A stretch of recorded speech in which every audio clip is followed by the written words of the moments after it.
నమస్కారం అండి. Welcome to future fortune channel. ఈ వీడియోలో మనం బుధుడు వక్రీకరించున్నాడు. గోచారంలో మనకి జూలై 18వ తేదీ నుంచి ఆగస్టు 11వ తేదీ వరకు మనకి గోచారంలో బుధుడు గ్రహం వక్రీకరిస్తుంది. అయితే ఇది మళ్ళా తిరిగి అంటే ప్రతి సంవత్సరము ఈ వక్రించిన గ్రహాలు ఏవైతే ఉంటాయంటే మెయిన్ బేసిక్గా మనం చూసుకునేవి గురువు, శని మెయిన్ చూసుకుంటాం. ఎందుకంటే ప్రతి సంవత్సరము ఒక 4 నెలల పాటు శనిదేవుడు వక్రీకరిస్తాడు, తర్వాత గురు భగవానుడు వక్రీకరిస్తారు. కానీ బుధ గ్రహం గురించి వక్రీకరించడంలో ఎందుకు చెప్తున్నాను అంటే ఈ వీడియోలో జనరల్గా ఈ ప్లానెట్ 88 రోజులకు ఒకసారి సూర్యుడు చుట్టూ తిరుగుతున్నందువల్ల ఇది ఖచ్చితంగా సంవత్సరంలో 3 సార్లు వక్రీకరిస్తుంది. సో వక్రీకరించడం అనేది ఒక ఫినామినా, అదొక సూత్రం అనమాట. మనం అది నిజంగా గ్రహం వెనక్కి తిరుగుతుందా అంటే ఇది ఒక భ్రమలాగా మనకి కనిపిస్తుంది. అయితే నిజంగా దీని రియాక్షన్ ఎలా ఉంటుంది, మనకి మన జాతకం ప్రకారం మనకి నిజంగా దీనివల్ల ఏదన్నా ఉపయోగం ఉందా, లేకపోతే జాగ్రత్త పడాల్సిన అంశాలు ఏమైనా ఉన్నాయా, ఇవన్నీ కూడా ఈ వీడియోలో మనం మాట్లాడుకుందాం.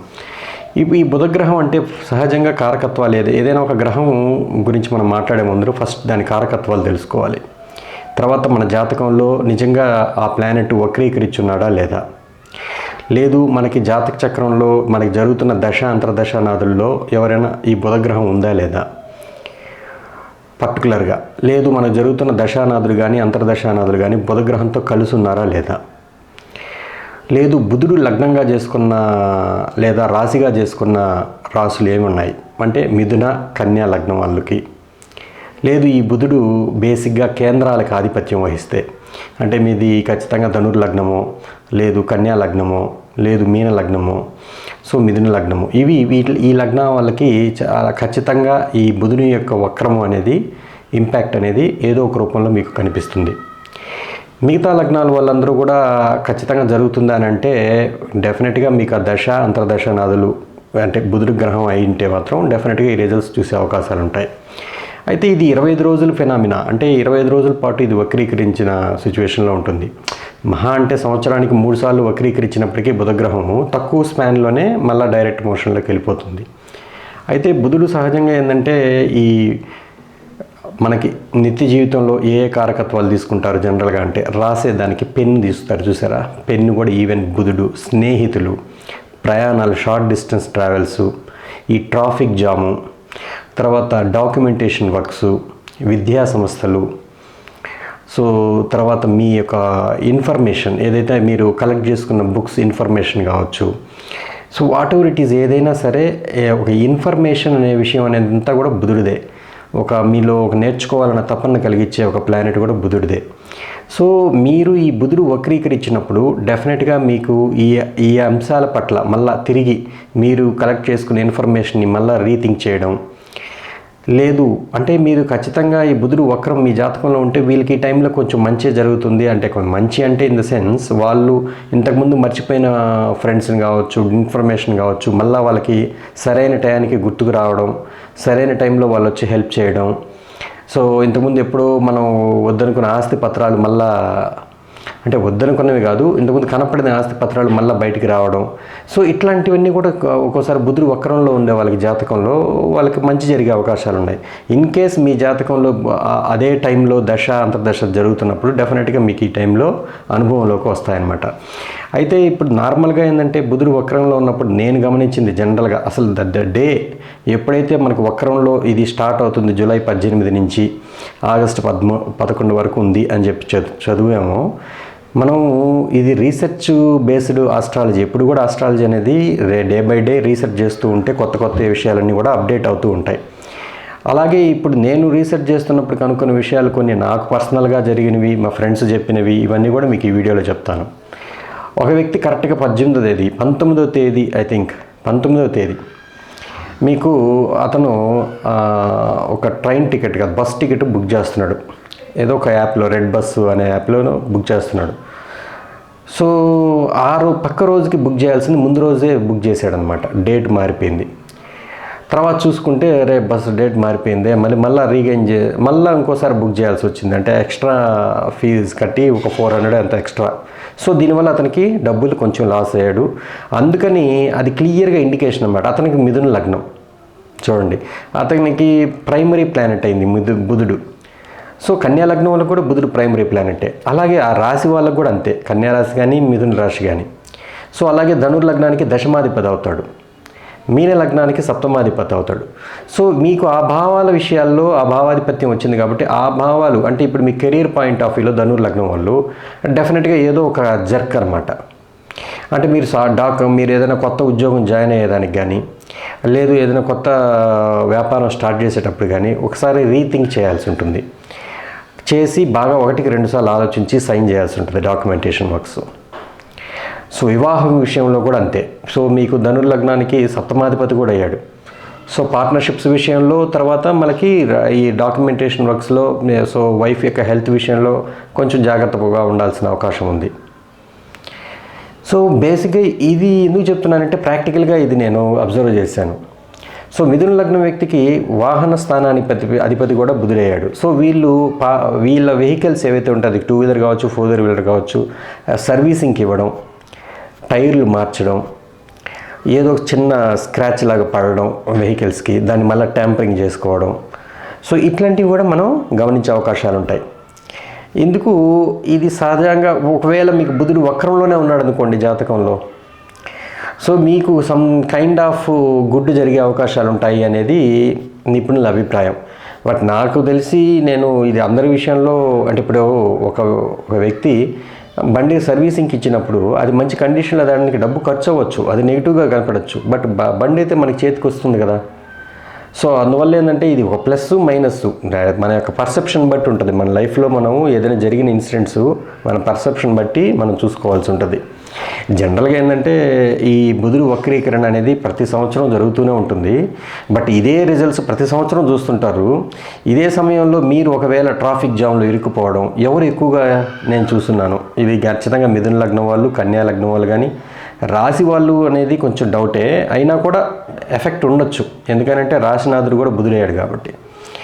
సో వీళ్ళు ఎక్కువగా ట్రాఫిక్లో ఇరుక్కుపోవడం, ఎక్కువగా అంటే ట్రాఫిక్లో అంతమంది ఇరుక్కుంటారు కదా సార్, అందరికీ మిథున లగ్నం కన్యా లగ్నం ఉంటుందంటే ఏదో ఒక రూపంలో బుధుడు అనేవాడు ప్రైమరీ ప్లానెట్ అవుతాడు, దశలో కానీ అంతర్దశలో కానీ అట్లా. అంటే ఇవి జనరల్గా మండేన్ అఫైర్స్, కరెంట్ అఫైర్స్ మామూలుగా మాట్లాడుకుంటే ఒక గ్రహము భౌగోళికంగా ఎటువంటి మార్పులు తీసుకొస్తుంది అని అంటే ఇదిగో ఇట్లా అనమాట. సో దాన్ని ఎక్కువగా ఫీల్ అయ్యారు. ఇప్పుడు అదే ట్రాఫిక్లో వేరే వ్యక్తి ఉండొచ్చు, కానీ పాటలు వింటా హ్యాపీగా ఉండొచ్చు. అతనికి ఏదన్నా యోగకారక దశ జరుగుతూ శుక్రభుక్తి జరుగుతుండొచ్చు, దాన్ని పెద్దగా లైట్ తీసుకుంటాడు. కానీ వీళ్ళు చాలా ఇసుగ్గా తీసుకుంటారనమాట ఈ టైంలో. సో ఇది మనం మాట్లాడుకోవచ్చు. అట్లా మనం వక్రీకరణ అనేది చూసుకోవాల్సి ఉంటుంది ఎప్పుడు కూడా. సో ఒక వ్యక్తి ఒకవేళ పాత స్నేహితుడు సడన్గా కాలేజీ మెట్టు సడన్గా వచ్చి ఫోన్ చేసి నేను మీ ఊరికి వచ్చున్నాను అని ఈ టైంలోనే కలవచ్చు. అప్పుడెప్పుడు మీకు రావాల్సిన ఇన్ఫర్మేషన్ కావచ్చు, ఏదైనా బుక్ కావచ్చు, కలెక్టింగ్ మీరు అతనికి ఇచ్చి మర్చిపోయిన బుక్ మళ్ళీ మీకు తెచ్చి ఇవ్వచ్చు. అంటే ఈ బుధుడి కారకత్వాలు ఇవన్నీ కూడా. లేదు ఒక పెన్ గిఫ్ట్గా ఇవ్వచ్చు. సో ఒకవేళ మీరు ఏదైనా ఒక పుస్తకాలు రాసడం కానీ, లేదా ఏదైనా ఒక ఆర్టికల్ మీరు ప్రిపేర్ చేయడం కానీ జరుగుతుంటే 1-2 సార్లు ఆ బుక్ని రీరైట్ చేయొచ్చు. అంటే మళ్ళీ రాయడానికి ఇది బాగా రాలేదు ఇంకోసారి అని చెప్పి చింపేసి మళ్ళీ ఇంకో పేపర్తో రాయడం.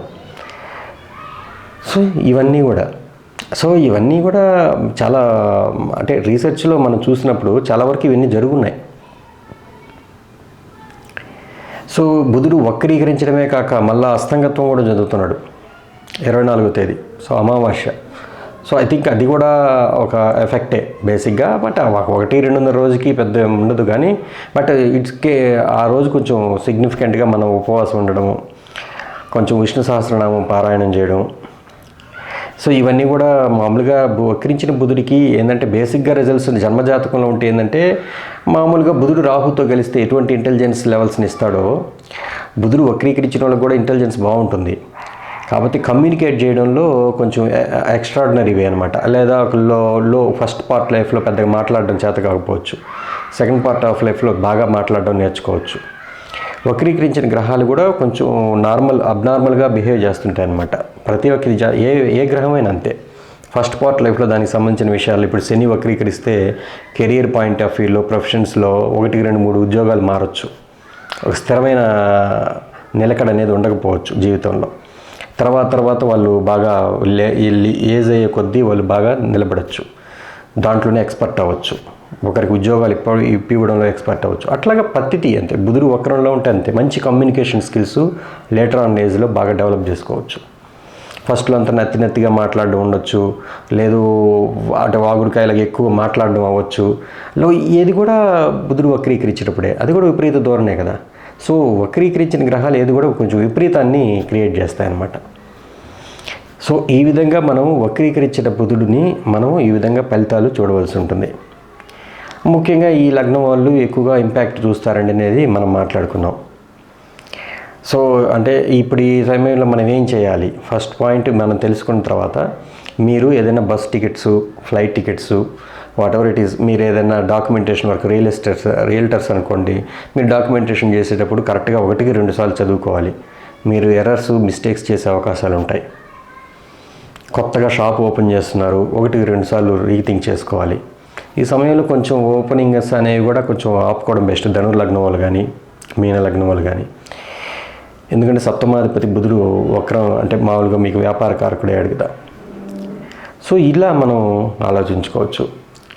లేదు ప్రయత్నాలు చేయాలి. ఇప్పుడు మిథున లగ్నం వాళ్ళు ఉన్నారు, జనరల్గా మీకు 4వ ఇంటి అధిపతి కూడా ఆయన అయ్యాడు. ఒకవేళ బండి ఈ టైంలో తీసుకుందాం అనుకుంటున్నారు, కొంచెం పోస్ట్పోన్ చేసుకోవడం, ఆగస్టు 11 తర్వాత తీసుకోవడం.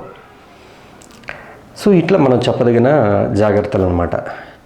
అంటే దీనికి సంబంధించి ఒకవేళ మీరు ఇంకేదైనా నాకు రెమెడీస్ చెప్పండి సార్ ఈ టైంలో ఏంటంటే, జనరల్గా చాలా అప్రమత్తంగా ఏదైనా సరే ఆలోచన విధానం కానీ, బండి తోలేటప్పుడు కానీ, డెసిషన్ మేకింగ్ ఏదైనా ఇంపార్టెంట్ టాస్క్ డెసిషన్ మేకింగ్ చేసేటప్పుడు కానీ 1-2 సార్లు ఆలోచించండి. మీ యొక్క మొబైల్ స్క్రీన్స్, మామూలు కమ్యూనికేషన్ డివైజెస్ అంటే ఏంటి, మొబైల్స్ వస్తాయి, ల్యాప్టాప్స్ వస్తాయి, సో వెహికల్స్ వస్తాయి, ఇవన్నీ కూడా వస్తాయి కదా. సో మొబైల్స్ కింద పడిపోవడం, స్క్రీన్ గార్డులు 1-2 మార్చాల్సి రావడం, తర్వాత సర్వీస్కి ఇవ్వడం మొబైల్స్ని, ల్యాప్టాప్స్ కావచ్చు, వాట్ ఎవర్ ఇట్ ఈస్. ఈ సమయంలో కొంత ఆఫర్లు బాగా వస్తున్నాయి కదా అని చెప్పి కొంతమంది మోసపోవడం, మంచి కెమెరా మొబైల్ తీసుకుందాం అనుకుని తీసుకోవడం, అక్కడ దాంట్లో ఏదో ఎర్రర్ చూపించడం, వాళ్ళెవరికి రాని సమస్య మీకే రావడం, ఇట్లాంటి వెరైటీస్ జరుగున్నాయి. నేను అందుకనే అంత అథెంటికేటెడ్గా క్లియర్గా చెప్పగలుగుతున్నాను. సో బుధుడు వక్రీకరించినప్పుడు ఎన్ని జరిగే అవకాశాలు ఉన్నాయి కాబట్టి డెఫినెట్గా మీరు ఈ విషయాల్లో జాగ్రత్తగా ఉండండి. సో డైలీ మీరు ఒకవేళ మీరు ఈ సమయంలో మాత్రం డెఫినెట్గా మీరు రివర్స్ వాకింగ్ చేయండి. అందరూ ముందుకు నడుస్తుంటారు, కొంతమంది ఈ మధ్య గ్రౌండ్స్లో చూస్తున్నాను నేను, ప్లేయింగ్ గ్రౌండ్స్లో వెనక్కి నడుస్తుంటారు రివర్స్లో. ఇది కూడా నడవడం కూడా ఒక రెమెడీ లాగే తీసుకోవచ్చు. దీనికి లాజిక్స్ ఏముండవు. జనరల్గా ఏంటంటే బుధుడు 3వ ఇంటికి 6వ ఇంటికి అధిపతి కాలపురుషుడి చక్రంలో. సో వాకింగ్ లేకపోతే హెల్త్ పాయింట్ ఆఫ్ వ్యూలో కొంచెం క్రమశిక్షణతో కూడిన జీవితం డిఫరెంట్గా చేయడం అనేది కూడా ఆ ఎనర్జీని బ్యాలెన్స్ చేస్తుంది అనేది నా ఉద్దేశం. అందుకని నేను ఆ పాయింట్ చెప్పాను. ఓకేనండి. కొంతమంది వెనక నుంచి రాస్తుంటారు నోట్బుక్లో. సో మీరు ఒక బుక్ తీసుకొని వెనక నుంచి మీకు నచ్చిన మంత్రాన్ని రాసుకుంటూ ఉండండి. ఇది కూడా మంచి రెమెడీయే. రైట్ అండి. సో జనరల్గా విష్ణు సహస్రనామం అనేది బుధగ్రహానికి నెగిటివ్ రిజల్ట్స్ నుంచి పోగొడుతుందని అంటారు. సో మీరు అది కూడా పారాయణం చేయడం కానీ, స్తోత్రం వినడం కానీ చేయండి. నమస్తే అండి, మీ రాజేష్.